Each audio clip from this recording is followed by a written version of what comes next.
What's going on, everyone? Welcome back to another FPL Seal video. So today we're going to be going through players eliminated from the World Cup. I thought it would be interesting to look at this since there are some players who didn't go to the World Cup and we know who those are, like Salah and Haaland and stuff. But there have been some eliminations from the World Cup, and at the recording of this video, the final 16 are ongoing. So these are just teams that have been eliminated from the group stages. But if you do enjoy today's video, please consider liking and subscribing to the channel to help me grow this community. We've been getting some new subscribers lately, and that has been absolutely fantastic, and it's really encouraged me to keep making these videos. So I hope you guys will continue subscribing and liking the videos. But let's get into it. So what about these players? Well, they do get 3 weeks off before the restart of the Premier League at the end of December. And they are more likely to play Game Week 17 and 18, which has a very short turnaround, than the other players who will get, maybe to the final or semi-finals of the World Cup. And plenty of teams are going to be giving their players a little bit of a rest after the World Cup to prevent injuries and basically just, burnouts. So I wouldn't expect, let's say the England squad and the Brazil squad make it to the final. I wouldn't expect those players like your Richarlisons, your Casemiros, Kane, Foden, Saka to play 17 and 18 very easily. Maybe some of them will be forced to do it, but I would expect them to get some rest. And then this could impact your wildcards in a certain way, because these players are so important to us, and most of them we're going to build our squads around these players. So this is something we have to think about. How much rest are they getting? Like these players that I'm going to be talking about today, they are very likely to be playing these games, getting 3 weeks off. And when I say 3 weeks off, usually it means that they're going to be training with their team. They're not going to be playing big games in the heat. They're going to be with their team, and they're going to be starting in Game Week 17. So the first team I wanted to talk about was Belgium. They were very disappointing in the World Cup, and they went crashing out of the group stages. And that means Kevin De Bruyne will have 3 weeks off, and his fixtures, as you can see below, it's Leeds, Everton, Chelsea, and then a double game week of Man United and Tottenham.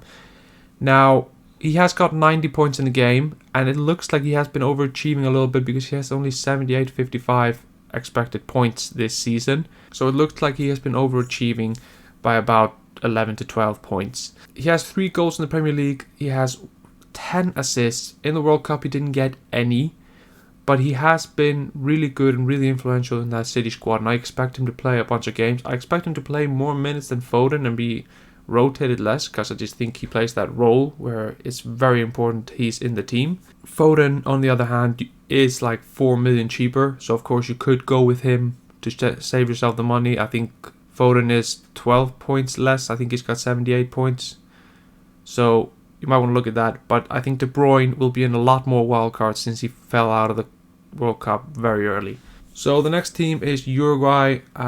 They fell out in dramatic fashion, and that means Darwin Núñez is now probably vacationing a little bit, but then he'll be back at Liverpool with Jurgen Klopp to work on what happened at the World Cup, because he very much disappointed at the World Cup, didn't look that good. But near the end of the Premier League, before the break, he was starting to pick up some form, and he's got 5 goals and 2 assists this Premier League season. And his XG is actually 6.56, so he's been underachieving that. And his XA is 3.78, so that is underachieving as well. The expected points he's been getting, he should be getting like 66 points this season, but he's only on 44, so it's very disappointing. But the run of games Liverpool have looks interesting. I'm not going to say it's very good, because, Unai Emery and his Aston Villa side were picking up form. Leicester, they were picking up form. Brentford, went a little bit up and down, but beat Man City before the break. And then, of course, Brighton, they're really, really good. So those are some tricky fixtures, but you could still target them a little bit. And I think most people are going to either have Darwin or Salah. I don't think you'll have both. Maybe that's a differential thing. If you want to do that, then Darwin and Salah together might be good.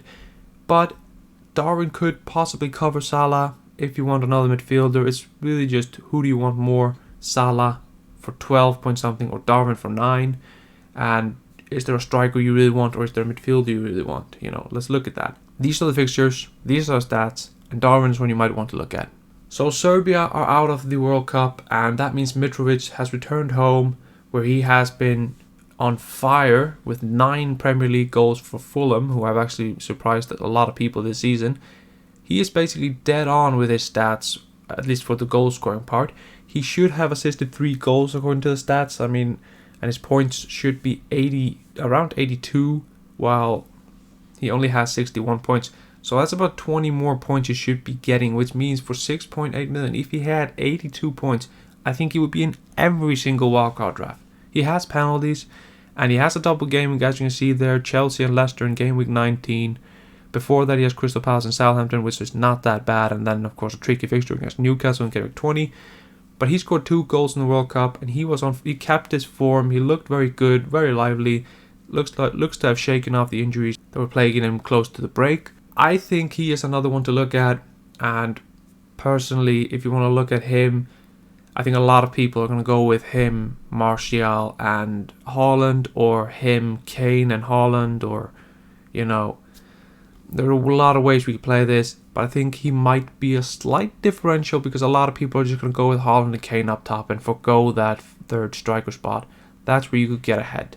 Now, Germany is next. And I had to put 2 players out there. There was Gundogan and Havertz. So, both of these players did relatively well in the World Cup, even though Germany disappointed, scoring a goal. You know, Gundogan scored the first goal, with a penalty, and Havertz scored their final 2 goals, if I'm not mistaken. Both of these guys have one double game week, in game week 20, game week 19. I don't think I'd go with either one of these players. I just wanted to put them out there and show you guys that they're both underachieving what their expected points are. And, of course, they do have relatively decent fixtures. I mean, Havertz has Bournemouth, Forest, then a double game week, and then Crystal Palace. I think that's something you should be able to target, whether it's with their defense or whether you want an attacker. I mean, that's up to you. Man City, of course, as we've gone through, Leeds, Everton, Chelsea, and then a double game week of Man United and Tottenham, which is not the best double game week, but I still think it's pretty enticing because the double game week is usually better than a single game week. But for the contribution in the Premier League, Gundogan has 2 goals and 2 assists. Looked like he was going to be really on form at the beginning of the season, but he slowed down a lot and has been rotated by Guardiola, as we could have expected. And then Havertz just hasn't picked up the pace. He's only got 3 goals, which is very disappointing for him. But they are relatively cheap, 7.3, 7.7, so maybe ones to look at. I probably won't. So Denmark came crashing out, which means Christian Eriksen is back at Man United. He has 50 points. He should have about 55 points, so he is just about, underachieving, but yeah, it's fine. He's got 1 Premier League goal for Man United and 4 assists. He didn't do anything in the World Cup, didn't look at all that good. Denmark didn't either. So he has overachieved his assist stats, but he has underachieved his goal stats. So, I mean, he has decent fixtures. I think we're going to see some Man United punts for people, Forest, Wolves, Bournemouth, and Man City. It's very decent fixtures. Of course, not talking about Man City there. But yeah, the other 3 are really decent. So, to me, I think looking at him, 6.3 million, there's a lot worse punts you could go with. I would probably still go with Marcus Rashford rather than him. But that's also dependent on how far England go into the tournament. If they go to the final, I think Marcus Rashford is out of my squad. And then, of course, for 6.3 million, maybe you just want to go 6.7 in the forward slot to bring in Anthony Martial, who has been resting the whole time. He didn't go into the World Cup, so maybe that's an even better point there. So the final squad I want to talk about is England. Now, I know they're not out of the World Cup yet, but Ben White went home with an issue. And also, after I made this video, Sterling went out with an issue as well. He actually was burglarized at his home. So armed men went in and robbed, the place and just took a bunch of money and a bunch of jewels. So he went back to check on his family naturally. Ben White, on the other hand, we don't know exactly what's wrong there. First, it was reported that he was out with illness, and then suddenly he had to go home. I just hope he's very much, I think everything's good with him and his family, and my thoughts are with him. But of course, we have to respect his privacy. Nobody knows what's going on there, and I think that's a good thing. So he is 4.7 million in FPL, 66 points. He's got 2 assists in Premier League. He's been very advanced in that right back. Now, he doesn't have a lot of goal threat, but he's just about on his assist potential. So 1.93 expected assists, he's got 2, and his expected points of 55.72. I guess that's because he's been substituted a couple of times, and that has led to him overachieving in points because Arsenal have conceded after he has left the pitch. So I think he has like 8 or 9 clean sheets, while Arsenal only have actually got 7. And that's another good thing about Ben White. I mean, he's substituted in like 62, 70 minutes. He always lasts 60 minutes, and he doesn't that often last 90 because Tomiyasu's on the bench and he can come into the squad and replace Ben White, and usually that's what happens. So I think that's very interesting. I don't expect Tomiyasu to take Ben White's starting place from him, but that's something you might want to have, keep behind your ear. Just, keep an eye on that one. But overall, I think it's a really good option for 4.7 million. Not at all, crazy. The fixtures, West Ham, Brighton, Newcastle and Tottenham, are very tricky, but he is that cheap that you can just rotate him with maybe a Diogo Dalot or something like that, and keep him on your bench when he has hard fixtures. I think in game week 23, Arsenal have a double game week, I think, and then 24 onwards, it's just very nice fixtures. So I think it's worth it just to keep him in the squad. But that's going to do it for the video, guys. I hope you enjoyed it. Please consider liking and subscribing to help me grow the channel. I'll be bringing out more videos and hopefully another tactical video for you guys from another top side.